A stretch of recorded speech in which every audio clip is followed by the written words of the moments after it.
good morning, everyone. We're back again from my pen, sponsored by A10 Studios Network in the great city of Clinton, North Carolina.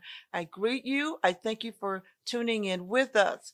We are here this morning with an amazing man, an amazing bookstore, Books and Friends. We're going to introduce you to him. We're going to talk about his book, and I'll just tell you, it is great to be here on this morning. Mr. Mark Grady. Good morning. Good morning. Yes, sir. Honor to be here. It's Thanks an for honor to asking. have you with us. Okay. Yes, sir. One of the first questions I want to ask you that we ask many of the authors that we interview, tell us about you. Oh my goodness, there's Hmm. not much to say. I mean, I'm only 5'5", so there's Oh not a whole lot my, to oh me. So my. no, well, I grew up at Carolina Beach Okay. and and moved around a little bit. I was in broadcasting for 22 years That's and amazing. started Hmm. writing, Hmm. and I had a parallel. It's bizarre. My Okay. life is a parallel career. Training, doing safety seminars for pilots because I got a Mm. pilot's license. Hmm. And then I got really involved in aviation safety, Okay. especially after spending almost 10 years as the traffic watch pilot and reporter for Hmm. WREL in Raleigh. Gotcha. So I had that parallel career, but always wanted to write, and looked up and was really fascinated with movies. Hmm. So I looked up and sold a screenplay many years ago. They Hmm. never made the movie. I Mm. didn't know that was common in the Hollywood world, that Hmm. about something in the almost 80% don't get made Hmm. because somebody comes in the afternoon with a different screenplay and they Hmm. don't have a big attention span, so they go with that instead. But I wanted to write books, and finally I went through a very difficult time in my life Hmm. involving my family, and so I thought, man, there's no such thing as a perfect family, Mm-mm. but I wanted to capture one that was at least striving to try, Okay. and so I wrote a book called Blair's Bridge many Hmm. years ago, Hmm. and then I ended up with the well, after I almost got through, I said, this would make a neat movie. Hmm. And so I started doing something unheard of. I started also writing the screenplay for it and went to try to sell it to a studio in California. I Hmm. had an agent at the time. And half of it took place at a high school. And unfortunately, the studio, uh, who wanted to kind of be a little more edgy to get young people to come see the movie, wanted me to add scenes that would have put an R rating on the movie. Okay. Yeah, Okay. and I Yes, sir. said, I don't want to Hmm. do that. Yes, It's a sir. family drama. So I backed off, and with the encouragement of friends, we ended up making the movie ourselves Okay. and had a successful premiere in Hmm. Clayton. Hmm. Almost sold out 3 showings at the Hmm. premiere. So Hmm. that got started, and I started doing some other films. And then under a pseudonym, I started writing some movies. And then, but I like books better. You can go into a Okay. lot more Okay. detail with it. Detail. Yes, sir. And you Absolutely. can go in detail writing books, several books, volumes. You could just Absolutely. keep Yes, going. ma'am. That's fantastic. What made you get into having a bookstore? I must have tripped and hit my head one Okay. afternoon. Okay. No, I really had explored coming here. My grandfather was a lawyer and district court judge in Duplin County. Okay. I never lived here, but I had some family members here, Hmm. and I was a single dad with 2 kids, Hmm. and my daughter was the oldest. When she took off into college, I decided I want to simplify my life. So Hmm. we had returned to Carolina Beach because she wanted to go to Cape Fear, and she transferred up to Greenville. Okay. And when she did, I simplified my life and decided I want to go somewhere simple and came here. Hmm. And I was writing and working, and I saw this building that I'm in come open, Hmm. and was lucky enough to make arrangements with the guy who bought the building to Hmm. rent it, and been here almost a year and a half, I guess.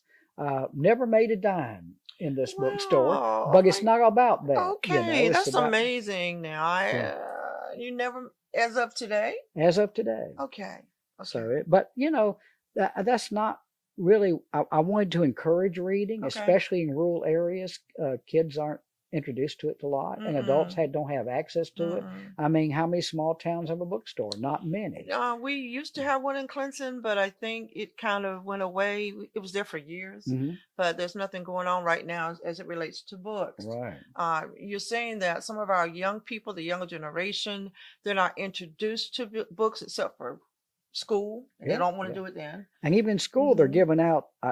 This drives me a little crazy, Mm-hmm. but younger and younger, they're just giving them a tablet, you know, Yes, and sir. it's Yes, not yes, the sir. same. Mm-hmm. And Mm-hmm. they're usually, and not in school, they're going to use the tablet or the computer for other things. Yes, sir. I'm not anti ebooks. I mean, I've sold many of my books through Amazon, Mm-hmm. but I do think there's a tactile experience. I'm a little old school in that area. In fact, I write this book here that Mm-hmm. I write first drafts on a typewriter. Oh So my! I was gonna say old fashioned, but um, I'm old fashioned too. but I A like it. typewriter. But but people laugh at me about I'm that. not My laughing. my daughter used to say, you look like Snoopy when you're typing on the Oh typewriter, wow. and I get into it. But it's a tactile experience. I'm not by myself. Mm-hmm. Mm-mm. Tom Hanks, the actor, Mm-hmm. types on one every day. In Okay. fact, he collects them. He now has over 250 typewriters in his Wow. home. Wow. Got a little museum for typewriters. Mm-hmm. The historian who just passed away, I've got to talk about him. His name slipped my mind.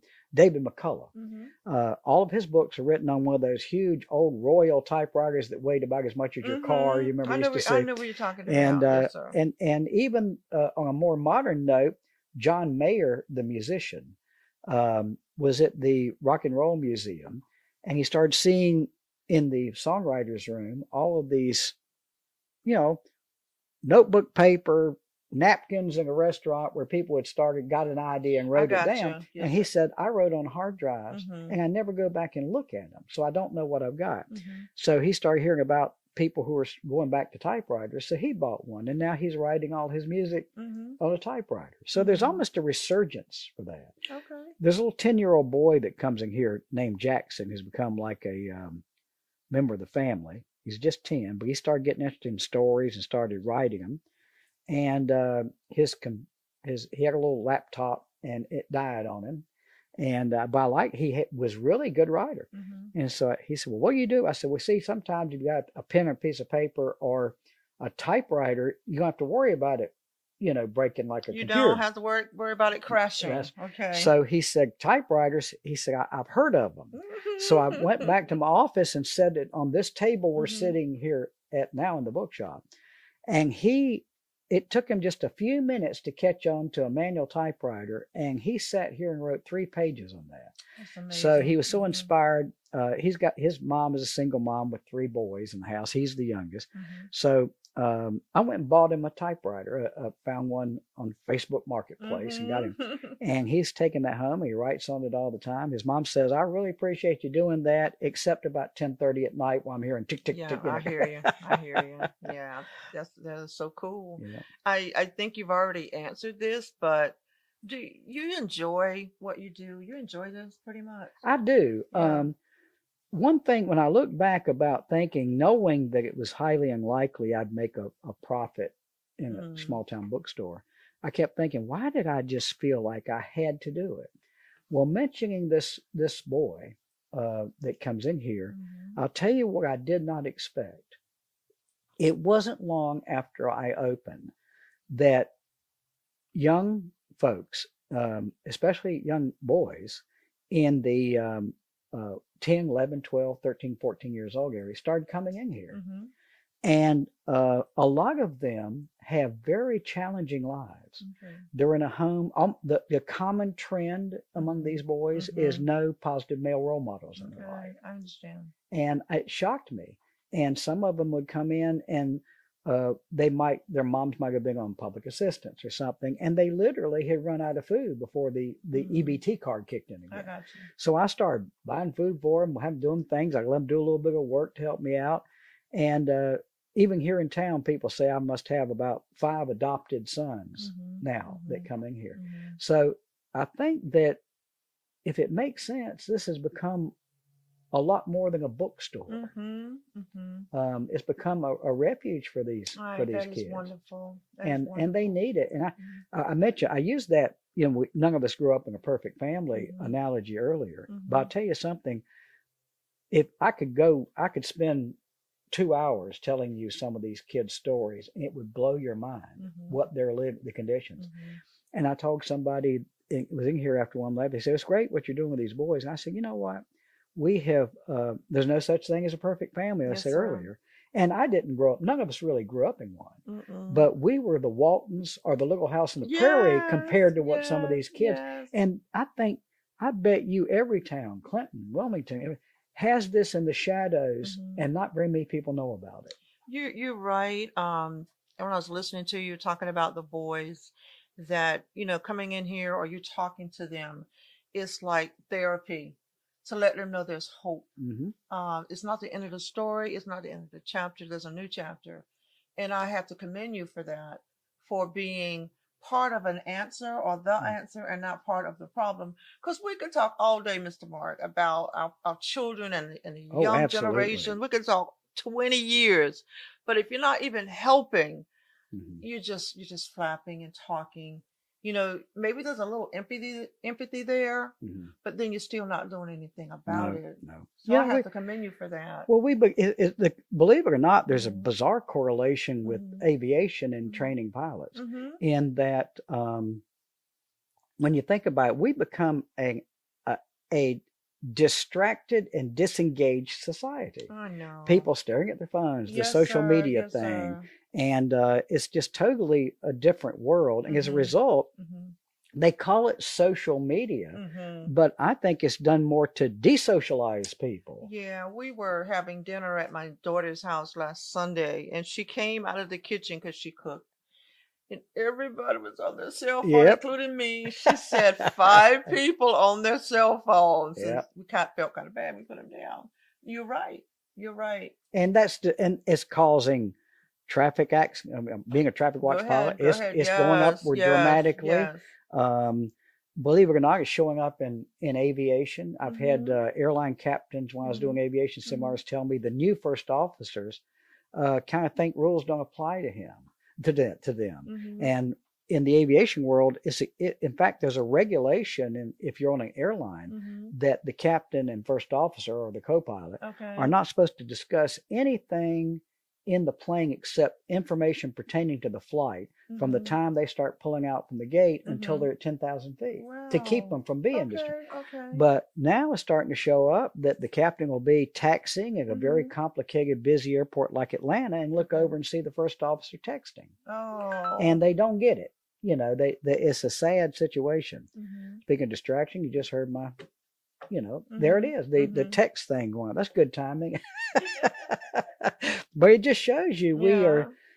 I think it's disengaged us.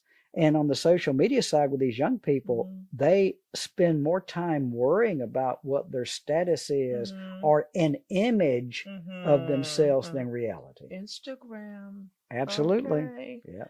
Um, what kind of books do you have stocked in your store? What's Everything. in here? Oh, all kind. Well,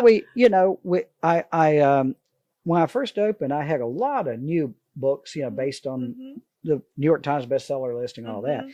And one thing I very quickly learned that today, especially in this economy we're living in today, that people don't have a lot of money to come buy, especially new books. Mhm.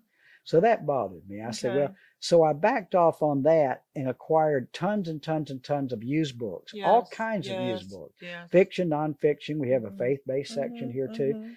But I was amazed at the number of people who just started giving me books. So believe it or not, except for the books I had to buy or acquire or the new stuff, I the majority of the books in this bookstore, Mhm. the hardcovers are $2.99, Gotcha. and the Okay. paperbacks are $1.99. And we Gotcha. have children's books as low as 50 cents a That day. is Anything to wonderful. encourage kids to Mhm. read. Mhm. That's it. If you weren't running this bookstore, I hear aviation, but Yeah. if you weren't running this bookstore, what would you be doing? I'd just be writing, I think, Uh-huh. most of the time. Okay. I still dabble in aviation. Mhm. The pandemic put an end to a lot of the in-person Mhm. safety Mhm. seminars, Mhm. because doing that, I was able to travel to every state in the union more than once and do seminars. I need to hook up with you. You know, the Let's funny travel, Tamika. there you go. The funny, I feel very thankful that I was able to see the country at somebody else's expense. You know, oh, I got you. Okay, you know, and that was amazing. okay. I've been to Alaska. The most interesting that people get fascinated over, you know, Alaska is an aviation dependent state, especially on small airplanes, to fly people and food and mail and everything all over Alaska. And as a result of that, the pilots are so busy in the summer months that they don't have time to go to any safety seminars or training. So they do it in the winter. So as a result of that, when I've been to Alaska 5 times. I've never been to Alaska when it was warmer than 17 degrees below zero. Wow. Oh, okay. But it's beautiful still. I've always heard that it was a beautiful state. It's amazing. Yeah, it's been amazing. to Niagara Falls? Oh, I have. Yeah. I want to go there one day. That's amazing. Yeah, I know you've been to Arizona. Oh, everywhere. I know you have. You know, Grand Canyon. Yes, sir. The Grand Canyon. I took my daughter and son to the Grand Canyon when she graduated. I had to do a flight instructor training course out there, and took them. I didn't tell them we were going. So afterwards, she had just graduated from high school up there, and they were kind of blown. You know, pictures do not do those places justice. Wow. I mean, and the pictures are amazing. They're amazing, but they don't. I've never seen. I mean, even my kids. Now here they were at the time, 16 and 18 and 16, and I had the same result. I watched them when they walked up to the rim, and you catch your breath. I mean, because you have to remember this thing's almost 300 miles long. Oh, that is amazing. And it's at the closest point 5 miles to the other side, but it looks like it's right there. Yeah. You know, and if you hike down into the canyon, there's all these warning signs. Don't try to do it in a day, because people go down, they think, oh, this is no problem, and they get wore out coming back up. It's an amazing thing to see. Okay. We have some people talk about traveling overseas and all that, but you know, there's some amazing sites right here in our country. I agree with you. Here in North Carolina. I agree with you there. Yeah. Yes, sir. I love the mountains. Oh, absolutely. They're beautiful. Yeah. The beach is the beach. You know, that's the ocean. You know, it's going to be beautiful regardless. That's right. So I agree with you on that. And and you and I are fortunate. I live here in Wallace and you're in Clinton, and we can, from where we are, we can hop in our car and be in the beach in an hour and be in the mountains in a couple of hours. Well, from Clinton it's 5 hours. Is it? Well, it depends on where in the mountains. If you go towards Pilot Mountain and all that, it's just not that far. Okay. So it's neat, you know. So I think we're fortunate to have the access to two amazingly different, you know, geographies in the state. I like that word, geographies. Yeah, I got to adopt that word. Yeah. What's your favorite book? Good gracious. What is your favorite type of book? I put it like that. It's funny. I ended up, when my kids were very young, going through a very sad divorce. And I always, I think that's why I wrote Blair's Bridge. I always wanted to have a family. And when something fell apart, I was devastated, and eventually ended up with custody of my son. So I started, I looked in that, and I thought I kind of got interested in love stories because I said, and that have challenges, but to try to encourage people, you know, stick with it, that kind of thing. Yeah. That's what this Mailbox by the Sea is about. Okay. And I like love stories. Now I've done several. I wrote a book. There's a friend of mine who made history. He's from Long Island, New York, but lives in Southport now because his wife was from there. Okay. But he made history working for 5 presidents as their flight attendant on Air Force One. That is amazing. And he called me up with his Long Island accent and said, you got to help me write a book, you know. So I went down there and did about 18 hours of interviews with him. I did it in video. I was going to make a documentary, but I got him into a speakers bureau. And so he said, everybody wants a book. So I finally got the book out. And it's the running joke down there around the Oak Island Airport. When he retired, he's one of these guys, he's early 80s, but he's got to be doing something. So he ended up as manager of the airport in Southport. Good gracious. And he's got, because he knows how to treat all these famous, wealthy people from being on Air Force One, Um, a lot of business jets come into his airport all the time. I mean, he Okay. sells all kinds of stuff. Okay. But the people who've been down there, including the guy who did the foreword, who was Bill Bennett, who was education secretary years ago, tell me that how he's got a thing going now where you can't go into that airport and leave without buying one of his books. So he's got a sales thing going on, but he sold tons of books. Okay. Have you ever met a president? I have. I met when I was in broadcasting. I got before he became president. I got sent out on a bus in South Carolina with then Governor Reagan and met with him, and it was very nice. And then later on, I when I was in Raleigh, I met the elder George Bush, who actually heard me say something on the air he thought he liked, and asked me to come meet him at the fairgrounds. I didn't know what was going on. They just said go to the fairgrounds. Okay. So that's two. I've seen other I mean, I've not met them, but I've saw Bill Clinton and stuff. But it's interesting. But I haven't, I don't know any of them like Howie did because he worked one-on-one with them, and they all loved him. Gotcha. So. Okay. What's your favorite book? Just one. Henry David Thoreau and his Walden book. Okay. What's that about? He lived in the 1800s and was from Concord, Massachusetts. Lived, in the same town where, a lot of famous authors live. But he made a living basically by doing these. He was doing these. I'm trying to think of the word where you're doing the land determining the law, the survey. Okay. He became a surveyor. I'm sorry. You. But his family, looking for a way to make a living, actually perfected the first graphite pencils, and they made money selling pencils. But the only problem with that is when they went to were getting famous, a New York businessman got a hold of the pencils and had them evaluated and stole basically their idea, and he was able to sell and advertise more. So that hurt the family. But at one point in his life, knowing that he wanted to simplify his life, he built a small one-room cabin out on Walden Pond outside of Concord, and he moved into there for 2 years. And that's where he wrote the book. He started talking about we don't have to have all this stuff. Nature's great. Get out. And it's a very moving and inspirational book. In fact, when rereading that book was a significant factor in me deciding to move to Duplin County and to get out of the rat race and to come here. And it's a great. What an incredible story. In fact, I went there. This is one of my favorite stories. Is I had the opportunity doing the seminars to be there. And every time I was up there, it was usually bad weather, but it broke. I deliberately stayed a day over so I could go out to Walden Pond. And it is now a Massachusetts state park. Okay. And they built, eventually he tore the cabin down and gave the wood to other people to build stuff. But they built a replica of the cabin across the street from where you walk down to the pond. And you can see that. And there's a statue of Henry David Thoreau in front. And while I was there was a college group taking a tour with one of the state park personnel. And I looked, and there was an Asian guy who obviously did not speak hardly any English.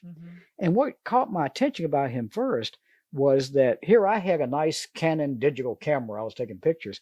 He had, and I hadn't seen one of these in a long time, those disposable film cameras. Yes, I remember. And that's where he had. Okay. And he was trying. Well, he started going up to some. I'm watching this kind of from afar, and I noticed he was walking up and asking a couple of the college students. I could tell he wanted them to take his picture in front of the statue in the cabin, and they were rejecting him, like, get away, you know.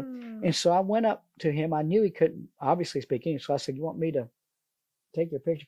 He bowed, several times to me. So I took his picture, and he kept bowing to me. I said, "No problem." So then I crossed the street. I walked around to the pond. To where the cabin was, you can still see this rock pad he had a stove on was still there. And there's signs up that this is where it was. And I was taking pictures, and there was a man and woman and their child there kind of looking. The kid was just running around. He's outside. Well, I look around, and here he comes again. He comes around the corner. And This is a story about, when you do something for people, you never know how it affects them. That's right. So he goes up to them and he Mhm. starts the same thing right with me right there. Can you take my picture? And they kind of confused. I said, I think they want you to take your picture, but I went and say, oh, you want me to take your picture again? He went, no. And he gave them the camera, and then he came over and put his arm around me. And the only English I ever heard him say was "my friend." Oh, Isn't that an wow. incredible That is story? incredible. I love it. I know. I mean, it just happened so fast. I didn't grasp the significance of it Mhm. until I got back to the motel, and I started thinking that's a pretty emotional experience, Mhm. because here's a Mhm. guy who probably I could tell he didn't have much, and probably got fascinated with the story, and who knows, gave probably every dime he had to come here to see the place. Right. People are living misfortunately, financially, whatever, emotionally. But that person that's living that way, you don't know what they have That's inside. right. Something may be in there the whole time. It's just like you said, misfortune. Right. Slow them down a little bit. Right. Look at all these books. This is just blowing my mind. As the bookstore owner, what has surprised you over the years? What's your biggest surprise? Something that someone may have come in and wowed you, Mm. or something concerning your books. What's been the biggest wow moment? Well, in addition to the young boys that have Mhm. come in Mhm. and look at this as kind of a Mhm. refuge, I'd say that it has been an amazing lesson Mhm. into not stereotyping people. Mhm. That's Because yes. I mean, Yes. I've had people come in that would, if you were to judge by the messed up Hollywood system of how they cast people Mhm. today, um, and you were to see them, you'd say, well, I don't think this person's ever read a book. I mean, they might look a little on the rough edge or something, or if you immediately were trying to assess them by the quick visual judgment of them, you might say, well, this guy looks like he rides motorcycles all day, Mhm. Mhm. and they'll come in and buy classic books. I And understand. they say, I love these books. Mhm. And you're just surprised at the people. And then you'll see other people that come in that might, with their wife or something, they have the appearance of being, well, Mhm. this guy looks like a college professor or Mhm. something. Mhm. And it's his wife that grabs the book and he said, I don't like to read. So, you're surprised sometimes by that. Has been a big education to Mhm. me Mhm. in how, you never know. That's You right. You never know. never You can't know. look at You somebody really and know can't. anything about them. You really can't do That's that. right. And I've learned that down through the years as well. Um, what would you do better to improve your bookstore? Do you have any improvements or growing ideas for the future? Um, as my late uncle, who Hmm. grew up in this county, Hmm. Durwood Grady. Now it's called Grady here, but you closer you get to Kingsville, we become Grady. I don't know where that I've came from. heard You've heard Grady. Grady I've too. heard And Grady. so when we come visit my great uncle, who was, by Yeah. the way, a real Yeah. life Henry David Thoreau himself, Okay. Okay. that lived in a home near Kingsville that's still standing, and they started building it in 1835. Hmm. But it's on the National Register of Historic Places. But my father would always remind us, now remember, when we go up in that area, they're going to call you Grady.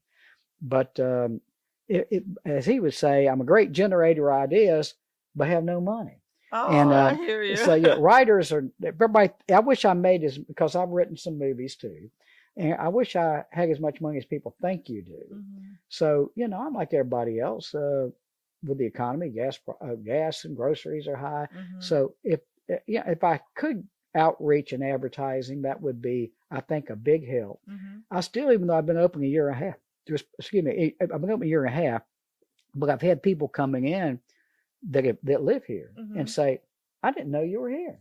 Well, it doesn't look like you've only been here a year and a half. It Mm. looks like you've been here 10 years or Well, more. Yeah. that messy. Mm. No. Oh, that No, fulfilling, all right, fulfilling. I think I'm Okay. just teasing. Okay. Yeah, we do have a lot of books I need to put. That's amazing, the number of people who bring me Yes, sir. books. And I'm going to be one of them in the future. What do you think is the future for booksellers? What's the out? What do you think the outcome is going to be in 5 years?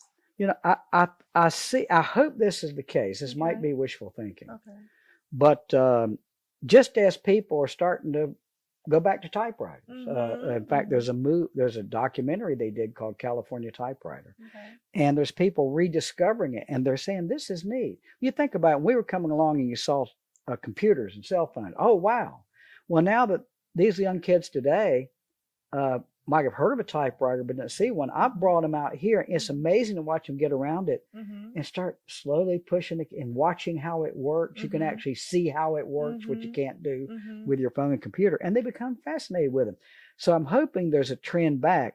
Um, the horror writer Stephen King had a Mm-hmm. really interesting quote Mm-hmm. when it was brought up to him that with everything on the internet and ebooks, you know, Mm-hmm. are printed books like we have here dead. Mm. And he said, you know, yes, it's true. You can find any book you're looking for online, Okay. but only in a bookshop Uh-huh. can you find a book you didn't know you were looking for. Okay. Okay. Because That's a great, you know you could come in a bookshop looking for what you want, but then you see what you didn't even know. and say, oh, this looks interesting. Yes, sir. Yeah. And with that said, I see you have a James Patterson books Oh up yeah. there. Oh my goodness. Oh, James Patterson. Mm-hmm. I met him very briefly at a Mm-hmm. writers conference one time, Yes, sir. and everybody standing around me got sick, but got tickled at me because, you know, I'll say anything and hope it doesn't. But the first thing I said to Patterson was, you know, you make me sick. Oh, And I he hear said, you. and he Uh-huh. said, why? And I Uh-huh. said, because you make more money accidentally than I Oh have my on goodness. purpose, Oh you my know. And goodness. he laughed and we talked.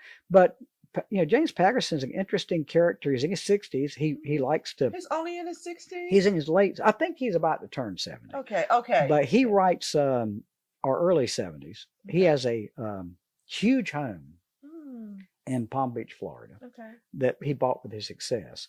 He has sold now close to 400 million books. And you know, people, that is funny. One thing I don't like, there's some negative sides Mm-hmm. to the publishing world, Mm-hmm. and that some authors who are not successful, and this is, you see this online even with kids, they like to belittle people who are. You know, oh, he Mm-hmm. can't write. You know, he Mm-hmm. can't write. Mm-hmm. And I don't like that. But Mm-hmm. because if anything that Patterson deserves credit for Mm-hmm. is getting people to read That's right. again. In Mm-hmm. fact, he's got series of kids books. Mm. One of them, the Maximum Ride series, young adult fiction, Mm-hmm. they even were able to make, they didn't have a huge budget, but they made a movie based on the first of the books. And Maximum Ride is about these kids who have gone kidnapped around the country and taken to a scientific facility and are genetically modified to have wings Oh, that they please, can fly. really? Can you imagine Okay, kids, you know? okay, okay. But they think that's fascinating. Mm-hmm. But they realize this isn't right. We want to get out of here. So a lot of the book series is them avoiding getting recaptured so they Mm-hmm. could try to live some kind of normal life Got you. as a kid. Yep, that's amazing. But the storyline today, you know, that kids like that stuff different. So he's encouraging Mm-hmm. people to read. That's a good That's thing. cool. Yeah. You know, speaking of reading, speaking of books, talk to us about your book. Well, one thing that drives me crazy really when I get an idea, Yeah. it never ends up being what I really determine. And but this book, Mailbox by the Sea, takes place where I grew up at Carolina Beach and also at Sunset Beach. Gotcha. There's on the cover of the book, they used a photo I took at this mailbox that a couple back in the 70s went down a mile down the beach because they didn't want anybody to be able to take it easily. Mhm. And they put up this mailbox on a pole like you would in a rural area Mm-hmm. and put letters on it that say Kindred Spirit. And people now, it's become very popular to go hike that mile to the mailbox and people leave letters Mm-hmm. and stories. It's filled up. It gets filled up so often now that volunteers from the library, the couple ended up breaking up. Mm-hmm. And the gentleman who was originally involved, his health is not good, so he can't go. So volunteers go and every once in a while empty the mailbox out, and they store the real interesting stuff in the library down there. Mm-hmm. But it fascinated me, and I went down there, so it plays a pretty important role in the book. It doesn't center at the book. Most of it's actually at Carolina Beach, Mm-hmm. but there's several trips that the main female character, who the main characters are teenagers that meet at the famous Brits Donuts at Carolina Beach. And having grown up there, I knew the Brits people and asked them if I could write it. And they, oh yeah, we love that. So, but it's a love story, and it's got some characters. It's got but everybody says, oh, I cried at the end, but they were happy tears. But it's got a rough character. The young girl's mom is not a very nice lady, and she doesn't like the guy she likes, and so tries to do everything she can to break them up, and succeeds. But time has a way of turning things, and that happens here. But yeah, I got criticized once from some people that I was going to a church with, that I had a couple of kind of edgy scenes in a book. And even in the movie Blair's Bridge, there's a guy who finds out a drunk driver who had killed his wife and the mother of his daughter was about to get off the hook. And he finds out, he's a school teacher, and he finds out at school in the room by himself, and he jumps up and he uses some profanity. And they said, well, he shouldn't have done that. And I said, well, if that's all you got out of the movie and the book, and you don't stay to the end to see where he does come to terms and does forgive and all that, you're missing the whole point. Because if you can't write reality, people aren't going to believe it. And I said, there's a lot of books and movies that appeal directly to Christians, and that's good. But the fact is, and I can tell you this from this data from the film industry, sadly, it's usually only Christians that go see those movies. Whoops. They're not evangelizing. Okay. So if you take a backdoor approach where you might not even say anything, but people start thinking, well, you'll know by your light. Well, you don't have to say anything for a light. So if you see these people have life-changing experience, and you start thinking, well, that's interesting. They actually got over that, and you start saying, how did they get it? Now you've opened the door for. Well, isn't that the life of a Christian? Because we're not born saved. We're not born Christians. So as we go through life and go through the issues of life, cursing, killing, whatever. That's right. And then we get saved by the blood of Jesus Christ. We're not perfect going through this life. And so it's in writing. It's in writing. It's in writing. You can't create perfection out of a perfection that doesn't exist. That's right. I mean, we kind of lost our perfection in the beginning, and so we're kind of on our own. And I remember my son one time asked me, going through trying to figure things out, and he said, why is it that we have all this bad stuff and all this happen? And I said, if we don't, because when you look at it now, I'm at an age now where you realize, man, we don't have a lot of time. How fast it flies by. And I remember telling a friend the other day, I said, when you're 10 years old, like my young friend that comes in with a typewriter, he's just 10 years old, and that seems like nothing. You're in your 10, oh man, what a little kid. But if you look at the perspective of it based on our lifespans, you only get 7 or 8 of those 10-year-old segments. That's it. So it's fast. So, but during that time, if you don't experience strife and problems, what's the outcome? We would never be able to appreciate what an afterlife is. I agree with you. Where can we buy your book? Where? Oh, here at the bookshop or online, of course. Okay. I have a website. It's markgrady.com. Okay. And so they can go and find things there. So that's wonderful. Lastly, but not least, what would you like to leave with our viewing audience today? What do you want to tell them? Wow. Go back to reading. Yeah. No, I do encourage that. Our kids today have become so technically advanced. They're custom. When they come in here, they almost run into stuff staring at and drivers almost run into other cars staring at their phone. But that's not, especially video content. I mean, I've written many movies, and I have nothing against movies. But the fact of the matter is that your mind isn't engaged the same way because the visuals are being created for you. When you read, your mind is forced to create the visuals in the That's background, right. and it becomes a whole different ball game. Yeah, So that's right. the way that works. It's a whole It different. really is. Right. Mr. Mark, thank you for being Thank here. you. You have enlightened me. I enjoyed you. You are the bomb. And I just pray that this bookstore continues to do what it needs to do. And, as far as your community, the city, other cities, whether it's Clinton, Wilmington, wherever, I just pray that this bookstore expands, blossoms, gets really big, not for big headed, but because your heart and mind is in this. You have shared with us about the freedom of reading. It's a freedom. It is. You don't have to pay to read. And it educates us and it, comforts us reading. So we thank you. Well, I'll leave you with this. Yes, sir. Think about how powerful that is Mhm. in that, and I think reading is an amazing gift. And I'll tell you why. Mhm. You can take lines, dots, circles, and semicircles and put them on paper and make people cry, change their life. Think about that.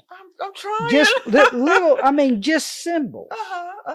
And our mind can comprehend that. That's amazing. That is amazing. It is. I'm going to do that when I go home. Okay? So we want to thank you for tuning in today from my pen, sponsored by 810 Studios Network in the great city of Clinton, North Carolina. We thank you for joining in with us. Thank you, Mr. Mark. We love you and we appreciate you. Thank you, guys. Tune in and we'll see you next time.